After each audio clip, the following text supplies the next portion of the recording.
Bonjour à tous, je suis Élodie Barré, je suis praticienne en soins énergétiques sur Civray dans le Sud-Vienne et aujourd'hui on va parler des maladies invisibles. Et toi, les maladies invisibles, ça te parle? Sur le site de l'assurance maladie, amélie.fr, il nous explique que les affections de longue durée, qui peuvent être considérées comme un handicap invisible, sont nombreuses.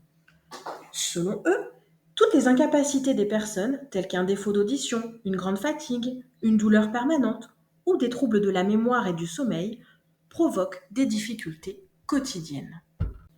Voici quelques exemples de maladies invisibles qu'il peut être intéressant d'aborder avec ma pratique de soins énergétiques.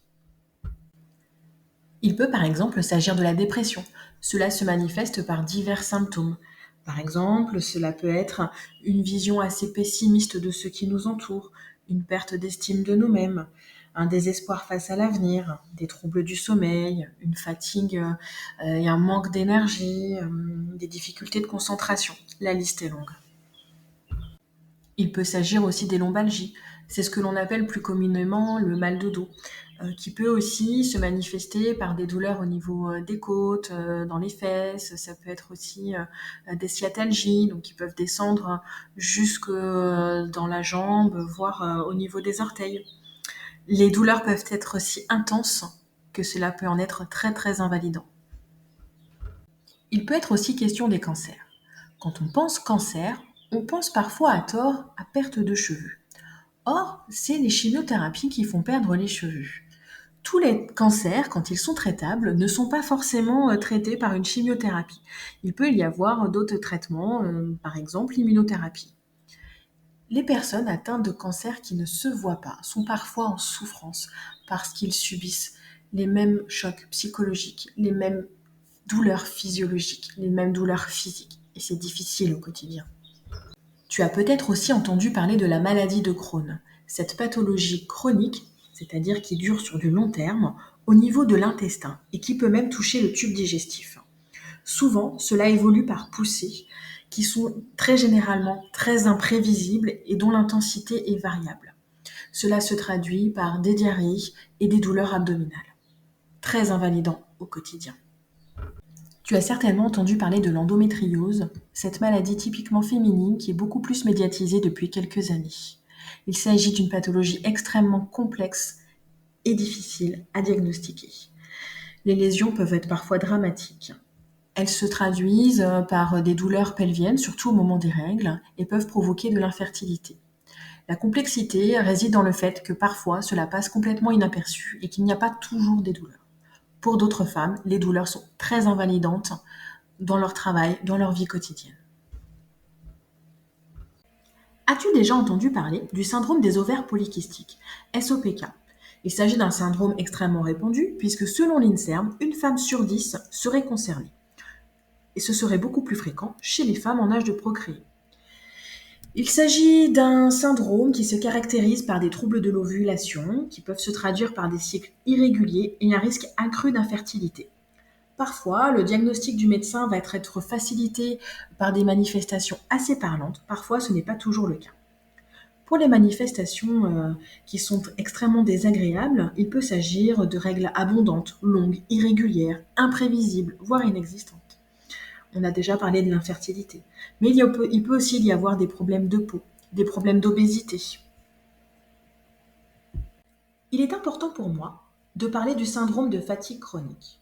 Selon le Journal des femmes, le syndrome de fatigue chronique, appelé aussi SFC ou encéphalomyélite myalgique, a des mécanismes qui sont encore très mal compris. Cela toucherait tout de même entre 130 000 et 270 000 personnes, majoritairement des femmes. Tous ces chiffres viennent de l'INSERM.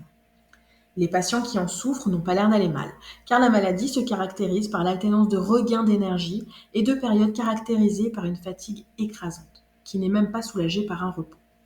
Un épuisement permanent qui conduit à renoncer à toute activité.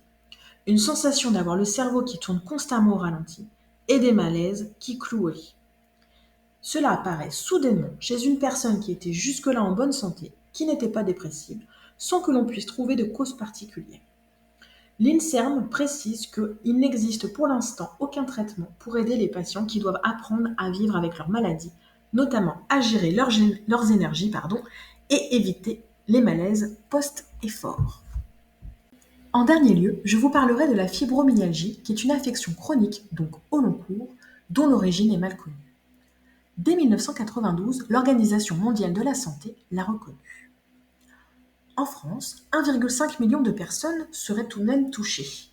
Pour autant, ces chiffres seraient certainement sous-estimés du fait que le diagnostic est extrêmement compliqué à poser.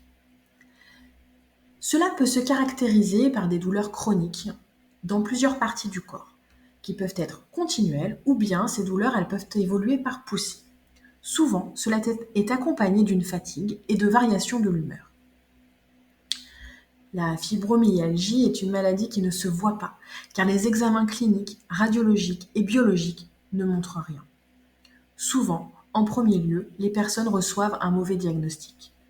Elles se sentent généralement très incomprises, alors qu'au quotidien, elles sont dans une souffrance dont les mots sont difficiles à trouver.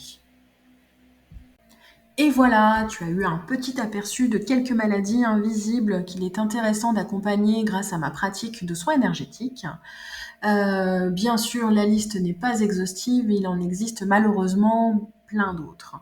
Les personnes concernées, généralement, se sentent souvent très incomprises du monde extérieur et sont dans une souffrance assez inimaginable. Donc, si toi aussi, tu connais quelqu'un qui souffre d'une pathologie telle que celle-ci, ou bien que c'est toi-même qui es concerné, n'hésite pas à me contacter pour voir si un accompagnement peut être possible.